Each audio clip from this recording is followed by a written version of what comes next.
Welcome back, everybody. In today's video, we are going over 3 wide receivers in redraft leagues that I think are going to vastly exceed their ADP. I picked 3 wide receivers going at different points in your draft, one early, one middle rounds, and then one a little bit later. I think each one of these guys is an absolute smash at their ADP. And so the first wide receiver that I think is going to vastly exceed his ADP is Brian Thomas Jr. Now, he's going off the board as the wide receiver 8, the 15th overall player. On ESPN, on average, he's going as the 9th receiver off the board. On Sleeper, 8th. NFL.com, 7th, with an average of 7.8 between these sites. I think that this is just too low for Brian Thomas. I think that we're going to get into a couple of reasons here. And before I get into their depth chart and his athleticism, which both are incredible for him and his expected production, I want to mention that Brian Thomas Jr.'s rookie season was special. There have only been 3 other wide receivers as rookies who have had over 1,200 receiving yards and 10 receiving touchdowns. That's Odell Beckham Jr., Jamar Chase, and Randy Moss. That's the company that Brian Thomas Jr. finds himself in after his rookie season. Now, taking a look at the depth chart, they have T-Law as their starting quarterback. Backups are Nick Mullins and John Wolford. Not great. You definitely have to hope that Trevor Lawrence stays healthy. There is no Mac Jones. Looking at the running back room, you have Travis Etienne, Tank Bigsby, Bashal Tutin. There should be a good bit of explosion in the run game. I think that Liam Cohen is going to work wonders. By the way, he's their new head coach, offensive-minded head coach. So if this works, he's set for the foreseeable future in terms of the coaching and scheming especially. Then when we take a look at the wide receiver room, sure, you have Brian Thomas as the wide receiver 1. They did draft Travis Hunter 2nd overall. They traded up and invested significantly to get him. I do think, though, that he is going to be a 1B or just wide receiver 2 in this offense, but I think he's supremely talented. Then we have De'Ami Brown. I think he's a deep threat for them. Parker Washington, you can kind of throw in the slot. Really, besides Travis Hunter, nobody that I really think should be scaring you. Then when you take a look at the tight end room, you have Brenton Strange. I think he's fine. I think he's solid. But Munt and Long, really nothing to worry about here. Brian Thomas is by far and away the best receiver here, in my opinion. And I think that both he and Travis Hunter are going to be able to feast the season. But, once again, when we take a look at the athleticism on the left-hand portion of your screen, he ran a 4.33 40-yard dash at 6'3", 209 pounds. That's a 98th percentile 40-yard dash time in and of itself, but a 99th percentile speed score, which is height and weight adjusted athleticism. Then he has an 83rd percentile burst score and a 99th percentile catch radius. This guy is a ridiculous athlete that tore it up on the NFL field as a rookie.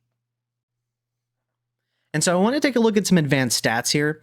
When you take a look at his raw volume, his 133 targets were good for 14th among wide receivers. So keep that in mind when you take a look at some of the production in a minute here. His target share of 25.5% was 20th among wide receivers, not particularly great among wide receiver 1s. A 26.5% target rate was good for 20th as well, while only having the 37th best snap share among wide receivers at 79.9%. He was 52nd in slot usage with 209 total snaps, and only 28th in total routes run with 502. Now, he did get dinged up in the middle of the year against the Packers, and so kind of for that game and 2 games afterwards, I think he was a little bit limited. But, the raw volume in terms of total targets and target share, and then, usage in the slot was really just not maximized with him, although I do think it got a lot better down the end of the season. But when we take a look, remember, he was 14th in targets. He had 87 receptions, which is good for 12th, 1,282 receiving yards, which was 3rd, 562 yards after catch, which was 4th, 822 unrealized air yards, which was 6th. You could stack that on top of the 1,282 receiving yards, and you would have over 2,000 receiving yards that he theoretically could have had this past season. His 10 total touchdowns were 5th, and his 16.7 fantasy points per game were good for 11th, and that's among all wide receivers as a rookie. And remember that, he really he got ramped up towards the back half of the season. It wasn't like with Neighbors where he was just dominating the target share from day one.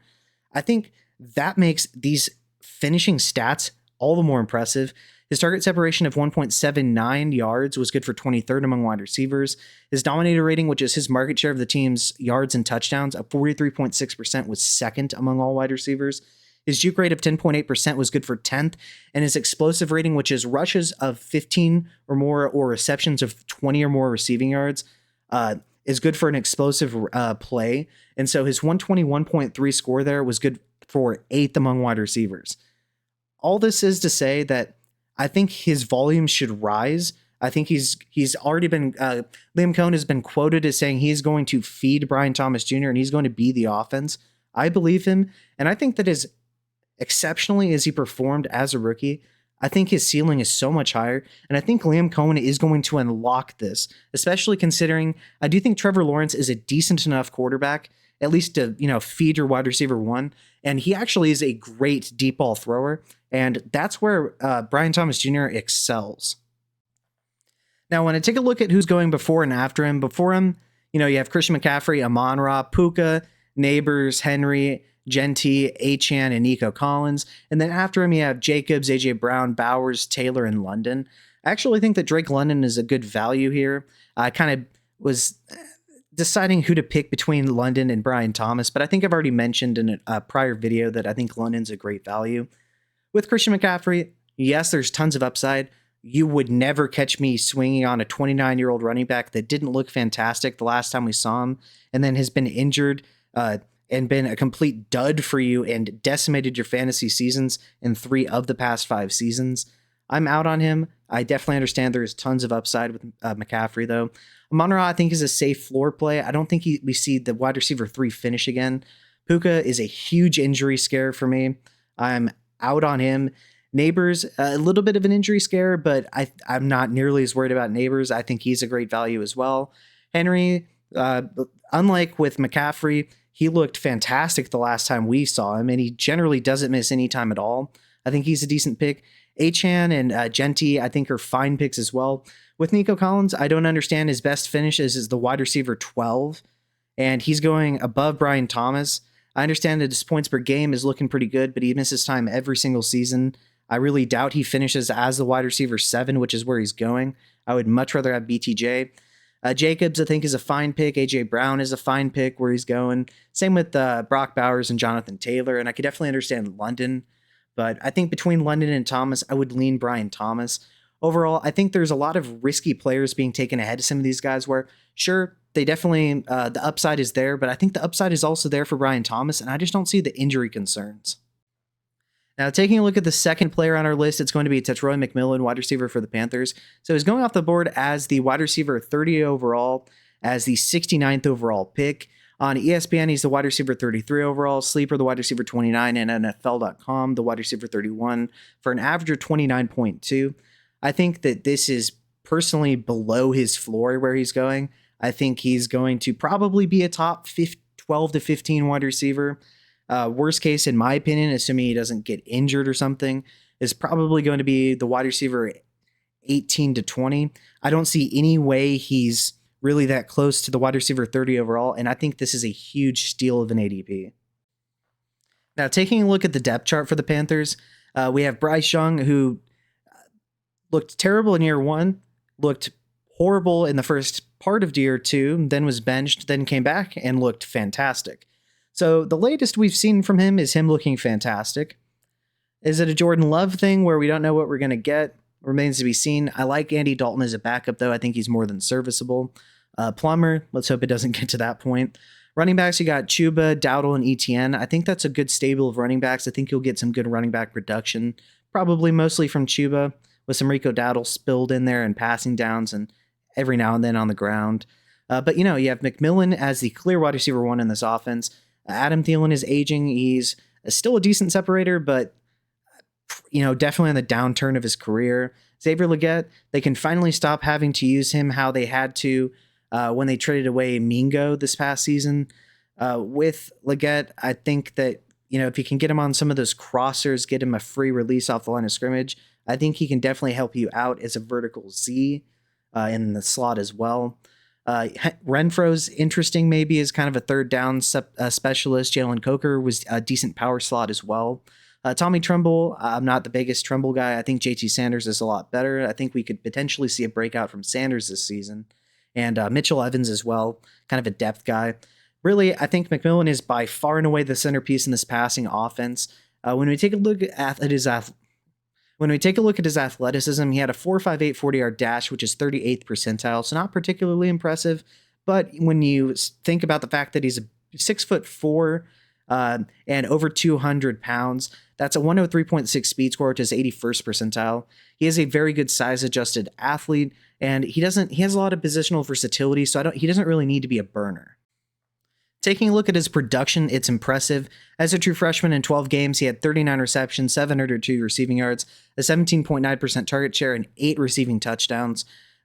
This guy was a rather consistent touchdown scorer. As a sophomore in 13 games, he had 90 receptions, 1,402 receiving yards, a 28.3% target share, which is wide receiver 1 territory, and 10 receiving touchdowns, which ended up being his career high. And then as a true junior, in 12 games, he had 84 receptions, 1,319 receiving yards, a 30.9% target share, which is truly elite territory, and 8 receiving touchdowns. So at least 8 receiving touchdowns in each of his 3 seasons. He was an early declare, a top 10 draft pick, 8th overall. This guy produced immediately as a true freshman and dominated, and I think he's going to continue to do so at the NFL level. When I think about who's going before and after him, we have Kelsey, Aaron Jones, Hunter, Mayfield, Pickens, Pacheco. After him, we have Ridley, Caleb Johnson, Pollard, Waddle, Mandrews, Nix, Judy, Godwin, and Olave. With Travis Kelce, I really don't understand this. He's getting way up there in age. He's definitely regressed significantly from his peak. I think we see even more regression. I don't think he's a good pick where he's going. Aaron Jones is 30 years old now. They traded for Jordan Mason. I think that he immediately sees a significant amount of work taken away, and then is at this point of his career probably going to miss some time. Travis Hunter, I like Travis Hunter's upside potentially more than McMillan, but I think that McMillan is much more likely to realize the upside, seeing as he's the clear wide receiver 1 in the offense. I would definitely be taking McMillan over Hunter in redraft leagues. Baker Mayfield, I think, is a fine pick, tons of upside. Pickens, I think that he's going to have big boom weeks, but I think the floor is not going to be what we would hope for, as he's not the wide receiver 1 in that Dallas offense. I would definitely rather have T-Mac. Then you have Pacheco. I think Pacheco, maybe he looks a little bit better another season removed from that leg injury, but he looked pretty washed. I'm out on him. So I think that McMillan is a much better pick than most of the guys going ahead of him in this general range. And then after him, I think Ridley's a decent pick. I think he could see a lot of volume. Caleb Johnson's, I think, is safe running back, but I don't think the upside in the Aaron Rodgers Steelers offense is going to be that great under Arthur Smith. Tony Pollard, I think, is fine. Jalen Waddle could see some upside return with Jonnu Smith departing, but very risky. Judy, I think, sees significant regression without Jameis Winston there. Godwin potentially misses the start of the season, and Olave, tons of unrealized potential, but will he ever realize it? I just think that McMillan is just by far and away the safest and highest upside pick going in this general range of drafts. And I want to give a special shout out to my Patreon members. Thank you to Big Hunt, SP, Mage Jack, Infamy MTG, and AYAYOB. Thank you for your support, guys. As you know, I'm unable to collect any revenue because I like to do film breakdowns. The NFL and YouTube aren't the highest on that, so they get copyrighted a lot. And yeah, without you guys, this channel would not be running right now. So thank you for real for your support. If you would like to become a member, you could become part of the All-Star tier for $8 a month on my Patreon. You'll have access to private Discord channel where we have both real life and fantasy football talks. I'll give you a detailed roster review based on your specific league settings and starting lineup requirements, as well as detailed trade advice and different strategies you can employ in order to make super teams for you guys. You'll also have private access to live streams that are going to be unlisted on YouTube, so nobody else that is not a member can join. And finally, you'll have the ability to see videos at least one day early and have the ability to suggest videos that you would like me to create for you. So once again, thank you guys for your support. And if you would like to become a member, the link is going to be in the comment section. Thanks. The third and final wide receiver we're going to talk about today is Emeka Egbuka of the Tampa Bay Buccaneers. So he's going off the board as a wide receiver 47 overall, pick 120 overall. On ESPN, he's the wide receiver 49. On Sleeper, the wide receiver 49. On NFL.com, the wide receiver 51. For an average of 49.4. I think this is way, way, way, way, way too low. And I think the upside is going to be realized and just lead to him being way better than the wide receiver 47 as a rookie. When we take a look at the depth chart here, Baker Mayfield, a stud quarterback. He's looked great in each of the past 2 seasons and took a huge stride this past season under Liam Cohen. So with Grizzard, sure, there might be a little bit of regression. There might be a decent amount, but I still think this is going to be a great offense. They have a great line. They have great weapons around Baker Mayfield, and Mayfield has been balling. So I like that. Trask and Pratt, let's just hope that Baker Mayfield stays healthy. I think he'll be fine. The running back core, you have Bucky Irving, Rashad White, and Sean Tucker. I love the running back core. Bucky Irving being by far and away the most talented, in my opinion. Now, there is significant competition here, so I definitely understand the potential fear here with this pick. We have Mike Evans. Now, he's missed time recently, but still somehow manages to have 1,000 yards every season. They really tried to force it at the end of this past season. I think he's going to be a solid wide receiver, put up great fantasy points for us, but I do think he'll probably miss some time. With Chris Godwin, it's looking more and more like he's potentially going to miss the beginning of the season. That may not happen, but especially if it does, I think this pick is going to smash even more because Emeka Egbuka was selected in the first round, obviously, and I think he is the Chris Godwin type of player in this offense. So I think he's going to get off to an early start, starting as the Chris Godwin. We saw what the volume could look like in this offense, even if it's a little bit different under Grizzard, but if it ain't broke, I don't understand fixing it. And then Cade Otton's a fine tight end, but nothing special. I think that the 2 receivers ahead of him are shaky. Mike Evans and that will he stay healthy over the duration of a season. And then Chris Godwin could immediately miss time. Egbuka could slot in there. I think they're going to run plenty of 11 personnel with 3 wide receivers on the field. So I think no matter what happens, I think he's going to be on the field a lot. But I think he's going to be on the field in 2 wide receiver sets because I do think that Godwin misses the beginning of the season. Now, when you take a look at his production, it's important to contextualize that he went to The Ohio State University. So he had to play every single season with at least one of, and usually multiple of, Garrett Wilson, Chris Olave, Jackson Smith-Njigba, Marvin Harrison Jr., and Jeremiah Smith. Those are 5 first-round caliber wide receivers, some already selected in the first round, that he had to contend with. So some of this production, I think, can be excused for sure. He did deal with some injury, especially in 2023. But as a true freshman in 8 games, he put up 9 for 191 and 1. As a true sophomore, broke out with 74 receptions, 1,151 receiving yards on a 25.9% target share and 10 receiving touchdowns. Things were looking good. Dealt with some injury in 23. In 10 games, he had 41 receptions, 515 receiving yards on a 16% target share and 4 receiving touchdowns. Marvin Harrison Jr. is tough competition. Quarterback play wasn't the best either. In 2024, though, in 16 games, he had 81 receptions, 1,011 receiving yards on a 24% target share and 10 receiving touchdowns. This guy's an absolute technician.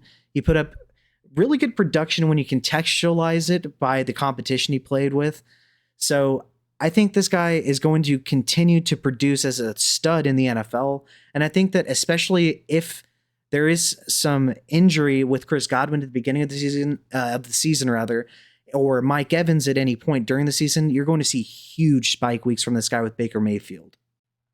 When you take a look at where he's going after the likes of Johnny Smith, Colson Loveland, Tucker Kraft, Justin Herbert, J.K. Dobbins, Jordan Mason, the Eagles defense, which is crazy to me, Cameron Dicker, crazy to me, Charbonnet, Ayuk, then you have Egbuka, then you have Downs, Coleman, Pittman, Mooney, and the Steelers defense. All right, I'm going to say this right now. Why in the world are kickers and defenses going before Emeka Egbuka, a first-round wide receiver? This is lunacy to me. That makes no sense. So every one of those, I think, is a terrible pick, just off the bat. Then with Johnny Smith, I think his ADP is going to continue to go down. He's dealing with injury right now. And with the Pittsburgh Steelers, he has competition in his own room with tight end. Then, Aaron Rodgers, do we trust him with DK Metcalf being the one in this offense to support another player in an Arthur Smith offense? It just sounds gross to me. Colston Loveland, I think he's going to deal with a lot of target competition in year one. I think he's more of a long-term play, so I don't think that's a good pick. Tucker Kraft is injured right now. I definitely understand the upside with him, so I think that's fine if you believe in him and if he ends up playing immediately. With Justin Herbert, I think he's a safe low-end QB1 for you, so that's fine. J.K. Dobbins, I think, is interesting for upside, but he's dealt with injuries every single season. I think I would rather take the shot on Egbuka. Jordan Mason, I think the upside is fantastic, and I think he's kind of your flex place. I think he's a decent pick here. I think he should be going a little bit higher, but I would still probably rather take Egbuka. Like I said, the kicker and defense, terrible picks. Charbonnet, I don't think you're really going to get anything unless there is a Walker injury. Now, as of right now, Walker is potentially dealing with some injuries, so Charbonnet, who knows by the start of the season, but risky pick right now. Brandon Ayuk's probably not going to start the season playing, so I think that's a terrible pick automatically. Josh Downs is interesting. I think there's a lot of upside with him, but I do think that Tyler Warren kind of nerfs his upside and lowers his floor at the same time. Keon Coleman produced pretty well for the amount of receptions he had in terms of yardage and touchdowns in general. But just, I don't really like him as an X, and that's how they're going to deploy him. So I don't really like the upside with him and how they're using him. Michael Pittman Jr., I think, is an interesting guy, but I also think that, with Downs and Warren, that it's kind of congested in that short to intermediate passing game. And I really like Tyler Warren more than I like some of these guys because of his versatility in the run game as well, and his potentially as a quarterback, potentially their best quarterback. Kind of kidding, I guess. Then you have Darnell Mooney, who's interesting, but he could potentially miss the start of the season as well, so very risky right now. And then again, the Pittsburgh Steelers defense. Overall, I think Egbuka is the clear pick here. I think he has the immediate upside and the ceiling that's just much higher than most of the guys that are going in this range. So yeah, those are the 3 wide receivers that I think are going to massively outperform their ADP, going at various ranges in your drafts. Remember, you have Brian Thomas, you have Tetairoa McMillan, and Emeka Egbuka. 3 wide receivers going at various stages that I think, once again, like I said, are going to dominate their ADP. Where do you agree? Where do you disagree? Let me know who some of your guys are that you think are going to massively outperform their ADP. Let me know below in the comment section. Once again, feel free to subscribe to my Patreon. Your support is greatly appreciated. Thank you to my patrons. Without your support, this wouldn't be possible. As you know, I'm unable to collect any revenue on YouTube because I do video breakdowns and that gets copyrighted. So YouTube and the NFL don't really like that as much. So your support would be appreciated. If you can't or do not wish to, if you could just subscribe to the channel, like this video, share it, I would really appreciate it. Thank you and have a good day.